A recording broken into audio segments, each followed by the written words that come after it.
Wasn't surprised at all. No. I mean, it seems completely makes sense, but that's exactly what I expected. Lightweight contender Arman Tsarukyan stares into the lens and says, Joe Rogan messed everything up. Then later that day, Paddy Pimblett hops on social media and shouts that he will not fight Justin Gaethje in August, no matter what Dricus du Plessis told the world. Conor McGregor, the king of wild headlines, quietly posted an old direct message sent to him back in 2016 by a young unknown fighter named Ilia Topuria. Some great news to cover in this video, so subscribe to the MMA Desk and let's dive right in this roller coaster of confessions, callouts, and fresh beef. Jamal Hill sat in front of his phone camera, shoulders slumped but voice steady, and told fans exactly why he lost to Khalil Rountree. He kept it simple. His body quit on him. Months earlier, a torn Achilles had glued him to the couch. While that tendon healed, he packed on pounds and his knees began to ache. By the time camp began, he weighed about 265 pounds, almost 60, over his light heavyweight limit. Instead of sharpening reflexes, he spent weeks just sweating off fat. In sparring, he felt slow. In the fight, he looked slower. Jamal, what has changed since you have become a UFC light heavyweight champion of the world? Just walking around with a little bit more weight on my shoulder. Yeah. A little bit more weight on my shoulder. By that, I mean the belt is heavy. Rountree saw every pause and piled on points until the scorecards were clear. Jamal did not hide behind excuses. He blamed himself for skipping runs, ignoring doctors, and eating late-night junk. Now he plans to heal first, drop weight next, rebuild speed after, and post weekly training logs so supporters can watch the comeback. I owe you better, he said. Next year, he wants gold. Across the ocean, middleweight veteran Jack Hermansson uploaded a slow-motion replay of the punch that iced him at UFC 317. The clip freezes right before his head hits the mat, and below it he typed only, "No need to sugarcoat it, I made a mistake, I got knocked out."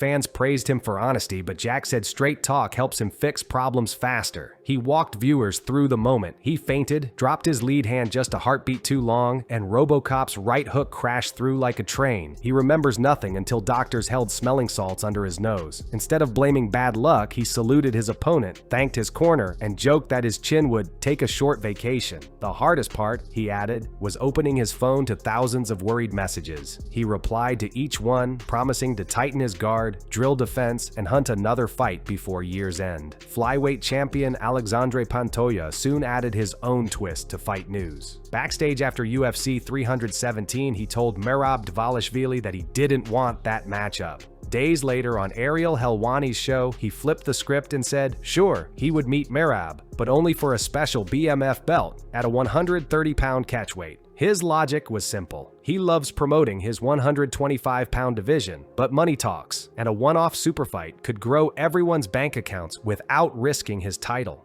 Merab, meanwhile, revealed the UFC had given him a rare gift: choice. The company told him to enjoy time in Georgia, then pick whomever and whenever he wants for his next bantamweight clash. He leans toward Cory Sandhagen, calling Cory most deserving, and hopes for a Vegas pay-per-view in October or the usual New York card in November. The idea of two grinders fighting with no excuses lit up social media, setting the stage for a fall showdown. Paddy Pimblett kept the heat high when he visited the Versa podcast. Looking straight at the hosts, he said he hates featherweight king Ilia Topuria and wants to drag the fight out just to dish extra pain. With Ilia Topuria holding the belts, Paddy is not going to back down, so he hops the stanchion, walks in, gives him a good job, congratulations, but also, I'm a Scouser and you will not knock me out. He pictured elbows, swelling, and a finish in the final 10 seconds. Fans eat up that kind of real dislike because most modern trash talk feels friendly.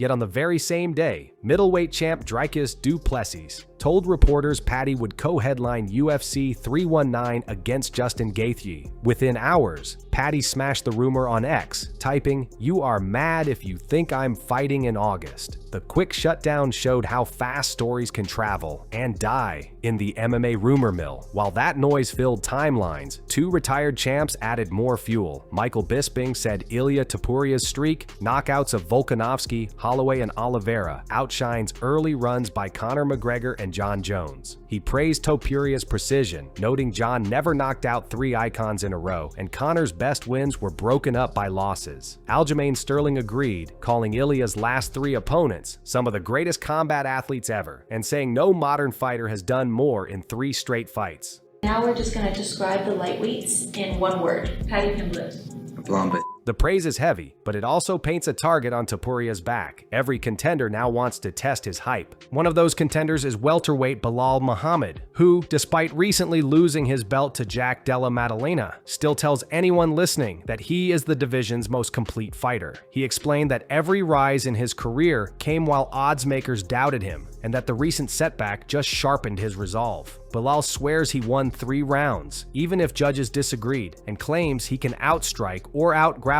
every big name at 170. He targeted former champ Kamaru Usman, accusing him of swerving real threats and acting like he still rules the weight class after beating a non-wrestler. If Kamaru refuses, Belal says line up Ian Gary, Sean Brady, or anyone else. One more win, he believes, and he'll sit at the top again. They said that Islam Makhachev would get the title shot up at 170 if you won this belt tonight. What do you think about that? I think it's a beautiful challenge, you know, he's pound for pound #1. I'm going to get him back for Volk. During this same run of stories, welterweight star Jack Della Maddalena found a lighter way to trend. On a video call about a future clothing line, he surprised everyone by swinging nunchucks, copying the famous Nick Diaz clip from years ago. While marketing folks discussed shipping dates, Jack spun the sticks, then paused to nod politely as if nothing odd were happening. The stunt went viral overnight, giving sponsors free exposure and showing fans a playful side of the usually stone-faced striker. It also reminded everyone that personality sells pay-per-view almost as much as punches, but the loudest headline belonged to Arman Tsarukyan. In an interview with Daniel Cormier, Arman praised Ilia Topuria's knockout of Charles Oliveira, yet quickly pivoted to the moment Joe Rogan invited Paddy Pimblett into the octagon. Arman said Joe's move turned sport into WWE because Paddy had no claim to a title face-off, and the cameo made real contenders like Arman look invisible. For about 30 minutes, he admitted he felt robbed, but he calmed down after Dana White later told media that Paddy was not next in line. Yeah, the Cena's response, it tickled me. It made me laugh. It's just being honest, you know what I mean? I'm just brutally honest, I can't lie. If someone ever get asked about someone, I'm gonna be honest. I seen him say in an interview the other week that I don't watch anybody not in the top 5. I won't watch Chandler and Pimblet. Arman finished by repeating that he is the #1 lightweight contender and deserves the next shot, adding that once he wins the belt, he will happily fight Paddy or anyone afterward. Rogan, so far, has stayed quiet, but fans flooded comment sections to defend or mock the podcaster, keeping the debate alive for days. Cory Sandhagen also grabbed a microphone, this time with MMA Junkie, and promised he will wrestle gladly if he lands the Merab fight. He called Merab beatable, pointing out that every opponent reveals small cracks in the Georgian's armor. Cory said he trains more than people understand, always adding fresh weapons. His favorite part of MMA is learning something on Monday and using it in sparring by Friday. He expects to look like a brand new fighter in 6 months and sees himself becoming world champ because of that work ethic. The calm confidence gave viewers a nice contrast to the louder callouts earlier in the show. The video closed by flashing 3 top viewer comments from the last episode. One poked fun at Paddy losing to Jared Gordon, another teased Paddy fans for hating on Oliveira, and a final quip joked that John Jones dropping out of pound-for-pound debates felt like when someone's girlfriend leaves the room and the boys can joke freely again. The host thanked everyone, asked for more comments, reminded watchers to subscribe, and hit the bell so they never miss daily MMA news. The quick sign-off left fans ready for the next wave of chaos because in this sport, the next headline is always just a punch, tweet, or microphone slip away. It started with a single screenshot, bright as a flare in the dark corners of social media. Conor McGregor, the king of wild headlines, quietly posted an old direct message sent to him back in 2016 by a young, unknown fighter named Ilia Topuria. The text was simple. "Congrats! One day I'll become you." That tiny note landed like a thunderclap. No, Ilia, a Spanish-Georgian lad. He's not bad. He's a boxing-heavy style. He would certainly lend well in bare knuckle fighting championship. I'd slap him around. He's too small. I'm a big lad compared to Ilia, but he's not bad. He's a current UFC world champion. I'd be King Kong if you're asking me. Make no mistake about it now. This is a viable option, and in my opinion, the only option. Fans froze, jaws dropping, because they were looking at history in one sentence. A bold promise from a rookie who is now wearing UFC gold. In seconds, the comments filled with shock faces and fire emojis. People couldn't believe McGregor had saved that message for 9 years, only to share it now, right after Topuria's latest win. It felt almost spooky, like Conor had a crystal ball and knew this kid would rise. The timing lit up everyone's imagination. Fresh off that DM bombshell, the UFC's official pound-for-pound list dropped a twist no one saw coming. Ilia Topuria, only days removed from hammering a former champ at UFC 317, leapfrogged Islam Makhachev to steal the #1 spot. Makhachev had guarded that throne for 602 straight days, nearly 2 full school years. Most people thought he was safe until next winter. Then Monday night hit, the rankings refreshed, and Topuria's name sat on top like a bright red "You Win" banner. The update spread faster than spoilers on a new superhero movie. Sports apps pinged, notifications popped, and group chats buzzed with disbelief.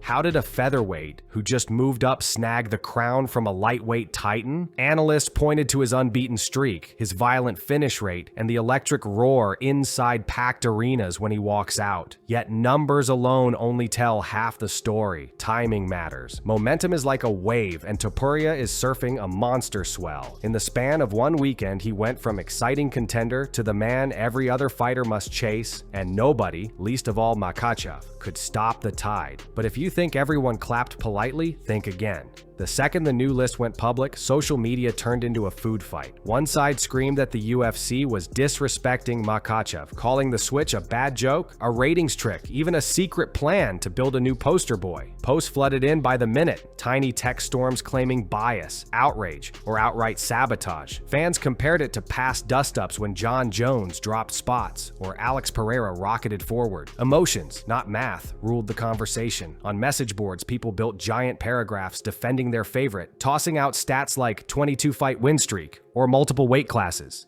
Meanwhile, others cheered, saying Topuria's fresh excitement was exactly what the sport needed, that taking risks and finishing big fights should matter more than long title defenses.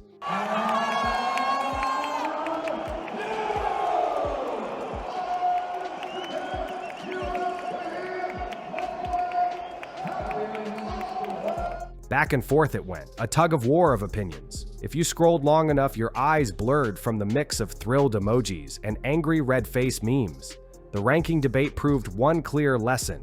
Pound-for-pound lists aren't just numbers on a screen. They're flashpoints that spark feelings deeper than any official belt. Fueling that argument were the raw popularity stats, glowing on every phone screen like a scoreboard. Topuria's post-fight press conference racked up 653,000 views in just 12 hours, almost a viral clip speedrun. For comparison, Makhachev's own conference after UFC 311 needed 5 long months to reach 418,000 clicks. The gap was huge and fans noticed. On Instagram, Topuria's follower count jumped over 10 million overnight, slipping past Makhachev by a hair. Some skeptics whispered that he bought followers, but no proof surfaced. It was just chat. The numbers, real or rumored, told a story of fresh hype. Sponsors, highlight pages, and casual viewers flocked to the new face like moths to a bright light. Media outlets wrote think pieces about the Topuria effect, studying how his sharp knockouts and confident interviews work together like gears in a fast engine. Even people who couldn't pronounce his name last month suddenly clicked every clip, curious about the guy who turned a private DM into headline gold. Stats aren't everything in fighting, but when they climb this fast, even the harshest doubters must squint and admit something big is happening here. With fans split and numbers soaring, talk of a super fight roared louder each hour. Pundits, podcasters, and past champs lined up to suggest the simplest solution: have Topuria face Makhachev at lightweight and let fists settle the debate. On one side, you have Islam's smothering grappling, a style that feels like quicksand. On the other, Ilia's crisp boxing and sneaky takedown defense sharpened in every training camp. Matchmakers joked about open-air stadiums and record-breaking gates. Meme pages posted mock posters showing both champs mid-stare down with the caption, "Only one king." Even Makhachev's own manager, Ali Abdelaziz, tweeted stats backing his client, but couldn't silence calls for the bout. The idea is simple enough for any kid to understand. 2 top dogs, 1 cage, bragging rights forever. Hype grew so thick you could almost hear pay-per-view dollars clinking. Yet beneath the noise sits a real sporting question. Can Topuria handle a heavier, wrestling-dominated opponent, or will Makhachev's grip finally halt the newcomer's charge? Until they touch gloves, every answer is just guesswork, and guessing fuels the fire better than any official announcement. As the matchup chatter heated up, Joe Rogan quietly tossed gasoline on the flames with one surprising sentence. He would break his own rule and work an event outside the United States if Topuria versus Makhachev lands in Spain's gigantic Bernabeu Stadium. For years, Rogan has stayed home, saying travel messes with his podcast and family routine. Fans accepted it as gospel. Joe calls US cards only. Then out of nowhere, he says Spain is worth the flight. Instantly, the story blew up. Commentators joked about Rogan practicing Spanish intros. Ticket sites noticed a spike in searches for Madrid hotels. The thought of 80,000 people chanting, while Rogan's voice booms octagon side, made even casual fans dream of a soccer stadium atmosphere for a cage fight climax. It felt like a movie preview, sunset over a packed arena, flags waving, and Joe's familiar excitement in everyone's earbuds. When a veteran voice this famous decides to bend his habits, people pay attention, and the ripple effect made Topuria's star glow even brighter. After all, if the world's most recognizable MMA microphone wants in, how can anyone say the moment is too big? Meanwhile, former title challenger Chael Sonnen grabbed a mic and pointed at what he called a major UFC blunder. Topuria should already have 3 belts, not 1, because Max Holloway's BMF strap wasn't on the line at UFC 317. Sonnen, never shy about drama, argued that marketing lost a golden picture. Topuria with 2 shiny shoulders and a waist full of gold. In his view, the promotion missed out on posters, promos, and priceless photos of a triple belt moment that would freeze in sports history. He compared it to past eras when legends like Conor held multiple titles and became larger than life. Sonnen's rant sparked new debates about how belts get assigned, why baddest MF status matters, and whether the UFC sometimes misfires by sticking too tightly to rules when a flashy exception could thrill everybody. Kids on YouTube edited fake images of Topuria wearing a trio of gold straps, and comment sections lit up with cries of, "Give him everything! Love him or hate him." Sonnen made a point that stuck. Storytelling is king, and sometimes red tape muffles the best stories before they're even told. While belts and rankings captured headlines, another storyline whispered through the MMA corners: retirement.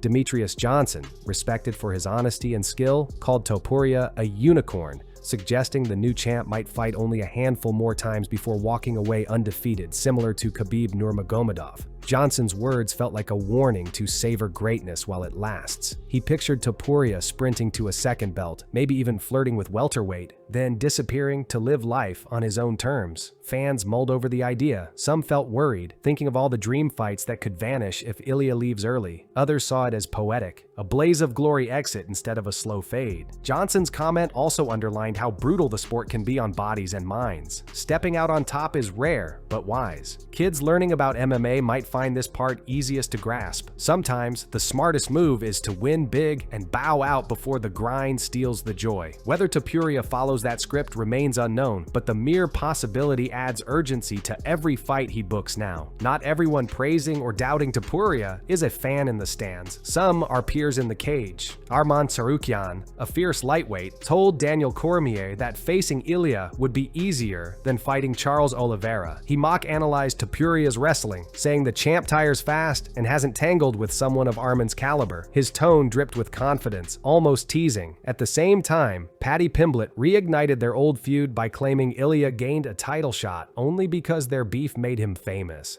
Paddy called Topuria a McGregor clone, brushing off his skills and promising to shock people if they ever rematch. These vocal jabs added spice to the pot, reminding everyone that respect in MMA is earned day by day, and jealousy is always one tweet away. For young viewers, it's like watching school rivals trade locker room trash talk, entertaining but also a clue to deeper competition. Every bold statement plants seeds for future matchups, creating a map of possible fights that fans can follow and dream about. In this sport, words are almost as sharp as elbows. MMA Desk ends this crazy roller coaster here. For everyone watching, it's proof that wild dreams can leap from a phone screen to center stage, and that today's humble text can be tomorrow's history-making headline.